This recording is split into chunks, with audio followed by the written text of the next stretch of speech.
Hey, everybody, it's Scott Steen with winnersandwhiners.com coming to you with the Tuesday edition of Today in Sports Betting. This is the NBA portion of the show. Going to be a quickie, Scott. We got two games to take a look at. Are you excited?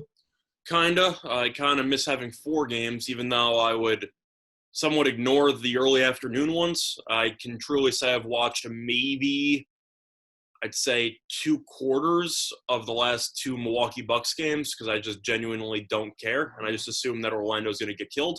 Of course, if you're a betting guy, which most of us are, and you actually had money on the Bucks, the last three games are pretty intense, as the spread's been pretty accurate in those three games, and it's usually come down to the final possession. So Yeah, people have been sweating it out. I was not one of those people, so I really wasn't thrilled with having to watch Orlando run around and run offensive sets for the last couple games. But it's been somewhat competitive. I know Milwaukee went on a massive run to start the fourth quarter yesterday after they were even trailing in the third quarter. But I still think that Miami might be the team to be in that series. And I know that Milwaukee's the one seed and everyone loves them from a regular season perspective. I think Miami's the better team right now, so I'm kind of interested how that second round series is going to play out. I agree. I think Miami looks really, really good right now. They Assuming were Butler's shoulder's healthy, because I know that he had some injury issues in the game yesterday, and he was they're definitely going to beat him. grimacing on the bench there at the end of the game. Hmm. It didn't look great, but you never know how much of that they can take out with therapy and everything. I'm with you. I haven't necessarily trusted this Milwaukee team. Um, we haven't been able to get behind them much. But we did do okay yesterday. We did have Miami to take care of business, and they ultimately did. They gave us a little bit of sweat there in the fourth quarter, but they were ultimately able to pull away. And then that Lakers game was so weird. We had Portland team total under, which I still think was a solid play, but it just got so weird there in the first quarter with LA taking the massive lead that they definitely took their foot Hmm. off the defensive pedal. And Especially with Lillard not even playing for the fourth quarter, and yet the bench mob went in and they actually did decently. yeah, and that's the thing when you got guys with motivation that are playing in games like that, they go in and sink you, and that's exactly what happened. So, I lost my play today by half a point yesterday. what was I your had play the today? I had the Steven Adams player prop Oh, points under 11 and a half. I'm sorry, you had It 12. closed at 10 and a half. So I actually got a point of value on the player prop, and he finished with 12. Ah, good times. Happens. Well, I can't call it a bad beat because he had 0 points in the fourth quarter, so I Right. already lost going in. But finishing with exactly 12 when he played the fewest amount of minutes he played in the entire series, which was my prediction, and the fact that he went 4 for 5 from the floor, not a great result. But anytime you can get 11 and a half and it goes down to 10 and a half, I feel like you'll just take that. So I like the value, it just didn't pan out. I got to admit, I got greedy in that game. I pounced when Oklahoma City got down early. I got Oklahoma City plus 9.5 on a live line. And then as they came back, I got the brilliant idea to go ahead and try to hit the middle and ended up getting the Rockets plus 2.5. And They really lost by 6, and then House made the half-court shot just to let you lose by the minimum.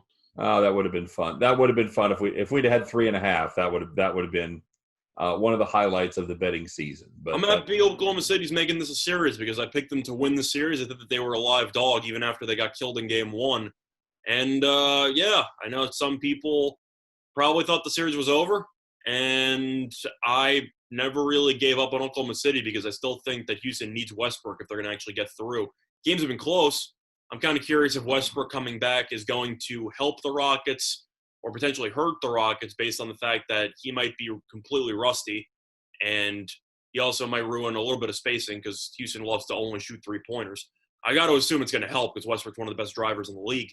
But I don't know if he's going to be at 100%. If you saw him in that one game against the Spurs, well, he kind of sucked, if I'm being honest. So I am kind of curious how that dynamic will play out. I'm assuming Houston kind of, I don't want to say has to bring him back, but you kind of have to, don't you think? Houston does have to bring him back. Yes, and the question is not only how he looked against the Spurs, but why he even looked anyway against the Spurs. Why did we see him at all? I've been criticizing D'Antoni for that for weeks, but Right. D'Antoni's going to do Right. D'Antoni things. The only thing I can say about Houston is I don't really know if I can blame D'Antoni for them blowing yesterday's game. They were up 15 points. They stuck to the formula. They just couldn't hit a three for a stretch in that game, and Oklahoma City climbed back and came back. Well, So that is the problem. That is the problem with that offense. it's the problem, but You it's not don't. really D'Antoni's fault. That's the offense that they decided to embrace. Right. So Right. Well, the problem is you don't have a plan B. You don't have the ability to go to any kind of a plan B. I think if Westbrook was playing, they would have had a plan B. But when Of you have course. Harden and the second best player offensively is Eric Gordon, like Yeah, that's the thing. okay, good luck to you. I don't know what you want me to tell you. Well, Gordon was hot there for a minute, and then he wasn't, and then it all went away for. Well, he was, but Oklahoma City has. I know that Harden's the best player on the court by far. I'm aware of that, but you look at Chris Paul, Schroeder, Gilgeous Alexander, even Gallinari. You have a lot of pretty capable offensive guys in Oklahoma City, and you can't say the same about Houston. Nope, agreed. So let's take a look at these two games. You think Houston wins that series? I don't know. I really don't know. Okay. I thought going in, I had Oklahoma City in 6. That was my thought. Do I think they're going to win 4 straight after losing the first 2?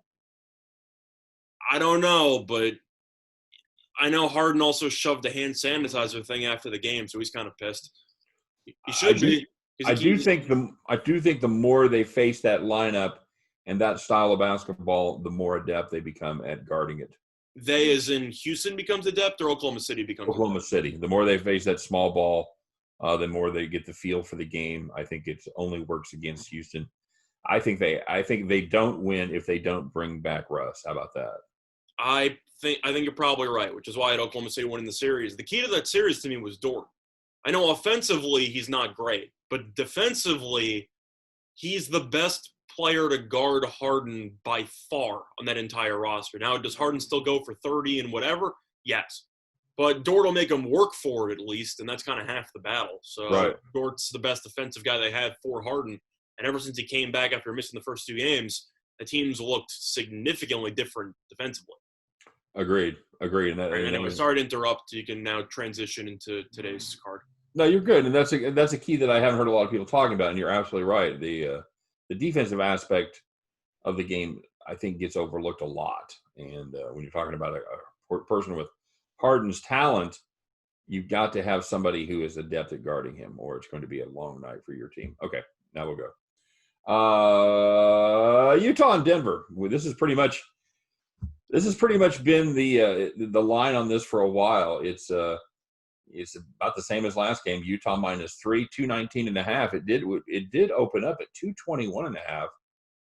Vegas did try to put a legitimate number on that, and it's been bet down to 219.5 already. Scott, your thoughts on this one?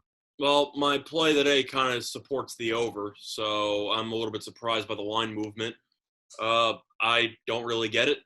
I can understand that Denver in a must-win game might be trying to play better defense.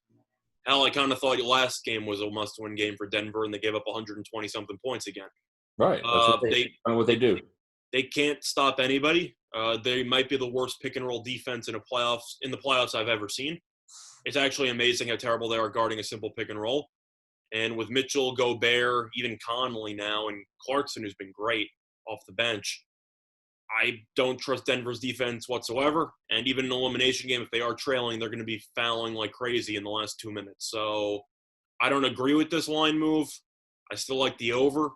Mm-hmm. And I think Denver might be live to win the game because Denver's kept it very close, but they just haven't been able to pull it out. And that free throw disparity was pretty noticeable in game 4. So I wouldn't be surprised to see a little bit more, I'd say, evenness when it comes to free throw attempts on both sides, especially after Mike Malone subtly complained, talking about Jokic at 2 free throws in the entire game. So I expect, I'd say, a more officiating balance in this game, but until I actually see Denver guard anybody, I can't lean to an under in this game. So I'm going to lean to the over, and for the spread, I think I have to lean Utah, but I would not surprise me to see Denver win this game. No, and actually, as we speak, from the time I started the segment on this game, the line has actually come down to 2.5. So there is Denver money coming in at this particular time, which is about 11:20 a.m. Eastern time, just for point of reference there. I don't know. I don't know how we possibly can get away from this over. I just don't, Scott. This is a Denver team that's given up an average of 123 points in regulation to Utah. That's counting.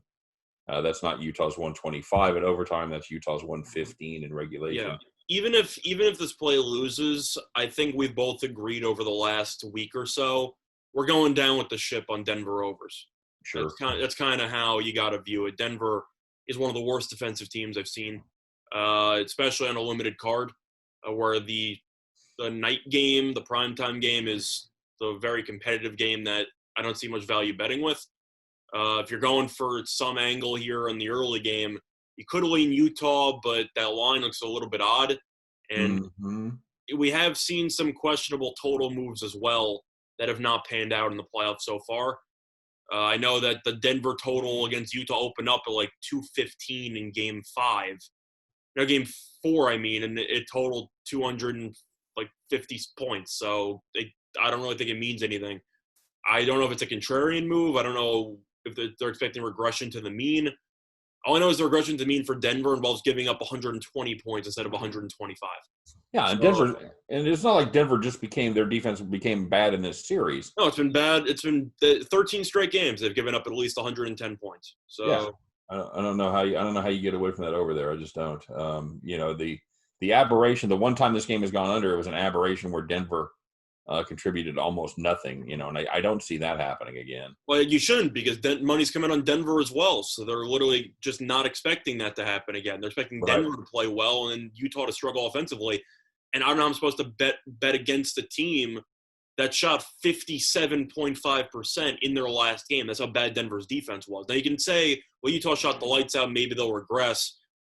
But the concept of shooting 57% from the floor in a playoff game is a true testament to how bad this Denver defense is.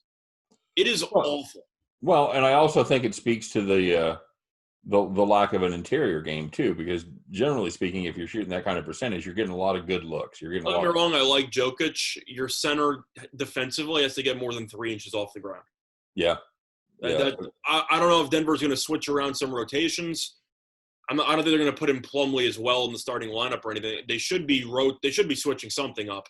I'll give Bol some minutes. Do something. You're getting your ass kicked out there. You got to try to at least switch it up. I think you might see more Bol run time in this game, but at the end of the day, I don't think Malone knows how to play defense with this team. So until I actually see it for myself, I'm going to keep betting against it. And Denver defensively is a massive cash cow when it comes to overs in the NBA, and we've both capitalized on that on numerous occasions. So yeah, agreed. You got a feeling on the side at all? You got any leans? the truth is that I think Denver's going to win, but I can't bet with them with that defense. So I'm going to have to lean to you. I'm going to have to fight my personal instinct and take the favorite here, because until I actually see Denver kick it into another gear, the only time it seems like Denver is ever close to when Murray drops 40 plus. So that's the only time I've ever actually seen them close in the series. Murray's going for 40 plus points. Right. And Utah, I just think Quinn Snyder is a significantly better coach than Malone, and I don't think it's close. So for that reason, I'll lean to Utah. Hey, remember when Michael Porter was good? How long ago does that seem? He's coming off the bench now, I thought. He's not even starting anymore. I still like Porter. I think he'll be a good player, but anytime you're basically a rookie because he barely played, and he's coming out and you're throwing him into serious primetime games, and, you got different – but I'm not surprised it took him some adjusting. I don't think it helps. He's also a pretty underwhelming defender. I don't think that's exactly a good thing. That's not exactly what they need right now as far as Denver goes. I don't know how many good defenders they even have on the team. Yeah, I got to lean Utah too until Denver can play some defense. This isn't a team that's just going to build to outscore people, I'm rooting for Denver because I really am tired of seeing so many sweeps in 5-game series. I kind of want a little bit more competition. I'm not surprised by it because I thought the East would be a joke, and I thought that the West would have some easy series as well with some close ones.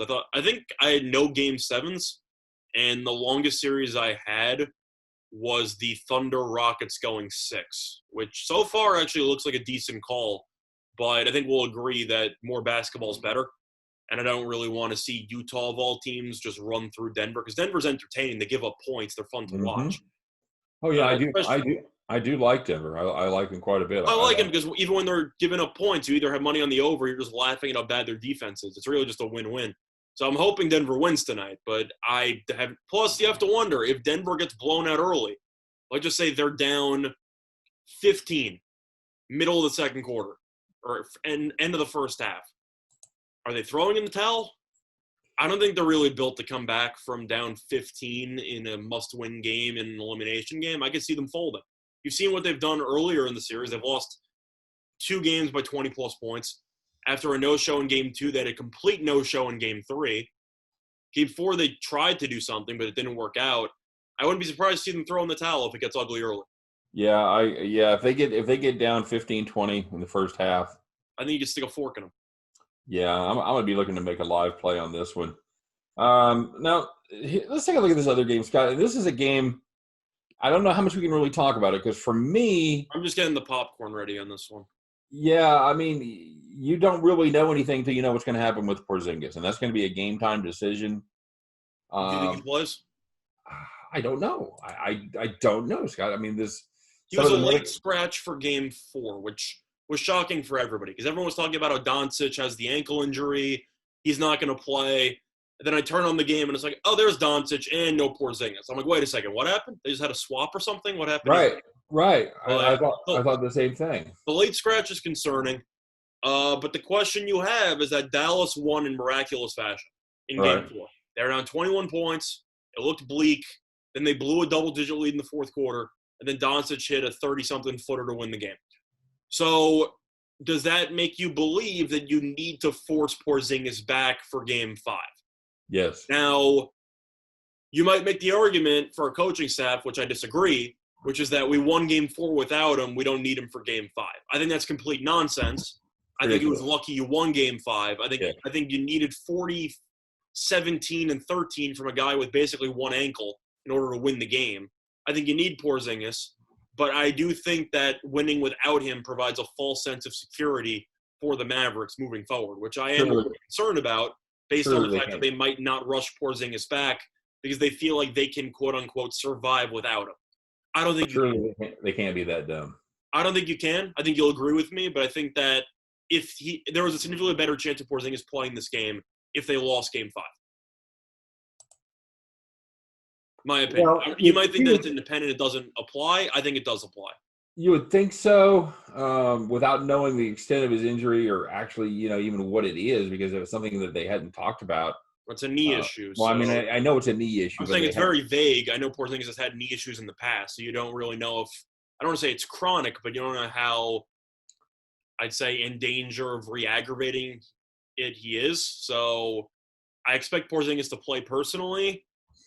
I expect 20 minutes. I expect a pretty decent minute restriction if I really had to guess it. You? He could go 30-plus, depends how he feels in warm-ups, but with a knee injury and the fact that this is not an elimination game and Dallas believes they can hang with the Clippers, which they can, I really think Porzingis is going to have a minute restriction best-case scenario. Well, it has to be a situation, too, where they have to be thinking about the future, because – this team has a bright future going forward with that two-headed monster. I'm not sure that they want to sacrifice, Porzingis in the future or for a chance to win a series here. The only thing that I'm going to say is that considering the fact that they would be playing most likely the Jazz in the second round for a spot in the Western Conference Finals on deck, I kind of think you kind of have to go all hands on deck, don't you think? Because I think Dallas will be favored in that series. Yeah, if they're waiting to go down 3-2 to play Porzingis in a must-play situation, I think you're screwed. I know that the Clippers have struggled. I don't think you're winning Game 6 and 7 against the Clippers in must-win games. The Clippers have showed that they are, they are still a very good basketball team. Paul George is terrible, but besides Paul George, the rest of the team can't be stopped. Dallas's defense. When did that happen? Well, Paul George? Yeah. He's just not a good playoff player. How is that a thing? I don't know. Some people just don't respond well to the adversity. Seeing the same. I think that's ridiculous. It's like the same thing happens to Chris Middleton. It's like being a clutch hitter. That's not a thing. You're not. You can make the argument it's not a real thing until you see A-Rod in the playoffs for about 10 years. And then you kind of wonder, I don't know how this guy, who's one of the best hitters of all time, bats 200 every playoffs with no home runs. And as a Yankees fan, I witnessed it personally. And the only time A-Rod ever did anything in the playoffs was 2009, and we won a World Series. But he was awful in the playoffs every other year. And we moved him down the lineup every time because if the playoffs came around, he shrunk. It was just it was his MO. That's what he did. And I think Paul George built that legacy for himself.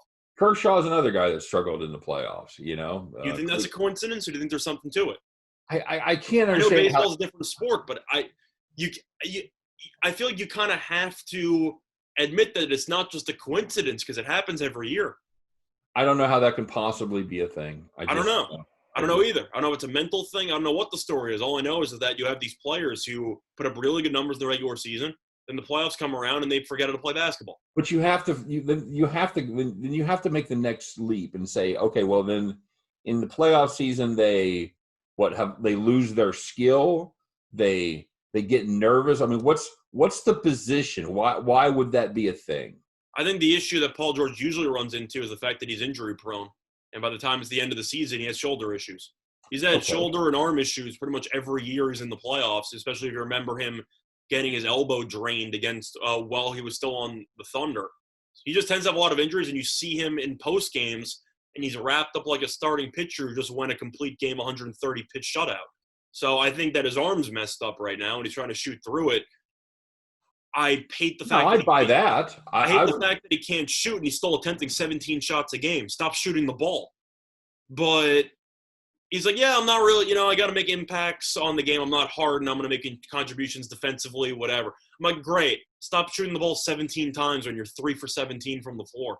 Maybe you should give more shots to Lou Williams, or Kawhi, because, they're your best two offensive players right now. Maybe you should consider that. But I think the Clippers will win tonight. Props to Dallas. I think Dallas is alive, but maybe it's just a fallacy by me. I just can't visualize the Clippers losing the series. I just can't do it. I cannot visualize Dallas winning the series. Well, you're not exactly a disinterested party. I know you've got a future ticket on the Clippers. I know. I have a future on the Clippers, which I think is screwed. If the Clippers my goal for the future was to solely make the Western Conference Finals. That's my only goal. I just want Lakers who I have a ticket on and Clippers who I have a ticket on. Give me one team in the final, and then I could hedge accordingly. That's really all I wanted. And Dallas, even though they are a solid team, I get it. That team defensively is still terrible. I know that the Clippers can't guard Doncic, but I just need Paul George to not suck for one game, and the Clippers will win the series. That's all they need. They just need Paul George to not be complete garbage for one game, and they'll win the game. But when Paul George is giving you 30-something minutes and he's 3 for 17 from the floor, he's single-handedly killing your team. Yeah, he's taking up a spot with somebody that could be competent, and they're putting too much faith. I have more faith in Marcus Morris shooting a jump shot right now than Paul George. See Marcus Morris banging down the three-pointer the other day? That's what I'm saying. He hits the biggest shot of the game. I know Paul George wouldn't have made it. Oh, I know that Paul George is so young, so cynical is what you are, man. Paul George is a pretty good defensive player, but he hasn't looked like it in this series. I don't really know what Paul George has done in the entire series. Have you noticed anything that he's done in the entire series? It hasn't been his best series. I will agree with that. I'm trying to think of moments of notice. He had the almost triple-double in game, what was that, game 3? Where he still went 3 for 14, but he had 12 points, 7 rebounds, 8 assists. I guess he filled up a stat sheet, but you watch him play, he still thinks, oh, I'm Paul George, I'm going to do whatever I want. I'm like, no, please don't take the fade away from 27 feet. You can't hit a shot. For all the people listening right now looking for advice that don't want to, my advice would be the over, because both these teams play no defense. Yeah, I think that's the only way. I think that's the only way to play this at this juncture. I don't know. Money's come in on the under, so maybe they're expecting some adjustments or whatever, but I haven't seen it in this series. That's a massive total, too, by the way. I mean, It's a massive total, but the total doesn't look as bad when it would open up roughly 236 and a half, and now it's down to 234. I would wait until right before opening tip because this line continues to drop, but both these teams are regularly scoring 120. Yeah, you have to. I mean, these the only game that went under was the first one, and that was ended at 228. I don't know how you pull the trigger on this game before game time, before you find out about Porzingis. My message for the Clippers, no matter what, stop switching everything with Doncic. Leave Kawhi Leonard on Doncic. If you want to win, you have to have Kawhi guarding Doncic, and please never have Reggie Jackson guard Doncic ever again. Please, just don't do it. You're just signing your own death certificate. Just don't do it. Leave Kawhi on Doncic. I don't care if you leave Kleber open for 2 seconds. Leave Kleber open for 2 seconds. Leave Kawhi on Doncic. Yeah, I don't understand it. They weren't even in the middle of a switch or anything on the. That's my TED talk. Shot. That's my TED talk. Leave Kawhi on Doncic. All right, good enough. Well, dude, on that note, I think that's it. I'm assuming we both agree that we're still kind of leaning to Dallas on the spread here at 7. I know money's coming on the Clippers, and I'm guessing the books are assuming Porzingis is not going to play based on the line movement, but I can't lay 6 with the Clippers. I have 7 with the Clippers. I just can't do it. This series has been so close. I can't take the Mavs without Porzingis and 7 points. I would wait. I'm just saying that based on the line move, I would assume Porzingis is not going to play. I'm assuming somebody knows something because I don't know. Once again, it's one of those things where with the public, I don't know what the Clippers have shown you that makes you believe besides, the Clippers are going to win. Like, I don't know what you're betting the Clippers for because they clearly have a much better team because throughout the season they've been the better team. Dallas has been inconsistent. As the Doncic goes, so goes Dallas. There's a lot of questionable moves so far. You have Denver taking money. I don't really get that one. You have the Clippers taking money, which I guess makes a little bit more sense. But Dallas. The biggest questionable move of the day is the Denver under. Yeah, coming down 2 points. What I'm saying. There's a lot of questionable moves going on, so I don't really know what the people are thinking right now. I'm sure they're a bunch of geniuses, and they'll kick my ass later. But I can't take the Clippers -7. I know that if Porzingis does not play, I'll just take the Doncic over in pretty much any single prop and just assume he's going to go off again. I'm assuming you'll agree with that. Yeah, I don't want any part of a side there.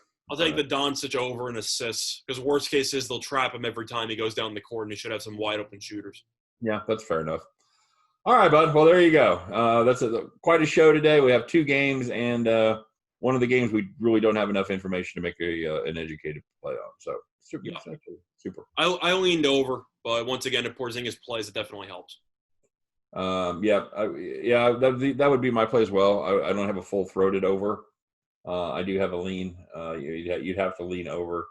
That's a pretty stout total there at 234.5. But the previous 4 games have certainly borne the over out. So we'll see what happens. And I think I think with Porzingis out, I probably like the over better than I would with him in there. You agree with that?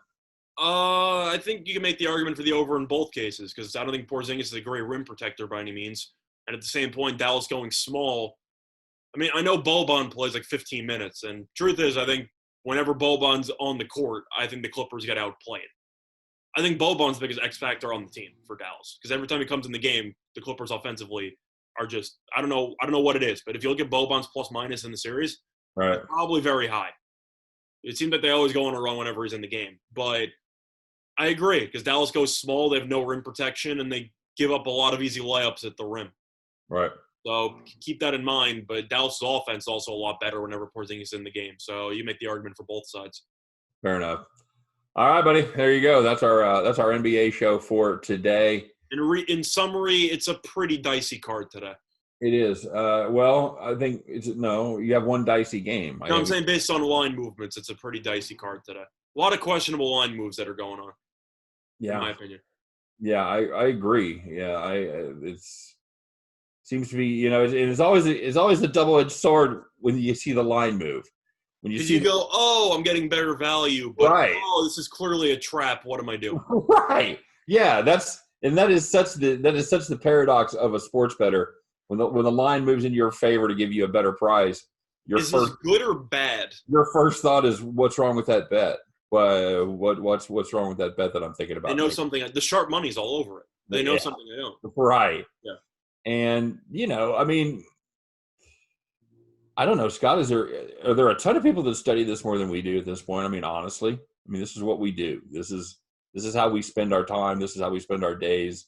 You talk Well, about you forgot about all the people who use the mathematical models, which break down exactly how the game's going to come out, just so the game does not look like that at all, which is the beauty of the model system, which a lot of people use. And that's also what Vegas uses, because Vegas uses a bunch of projection systems, and they try to determine what they think the final score is going to be, and they base it accordingly.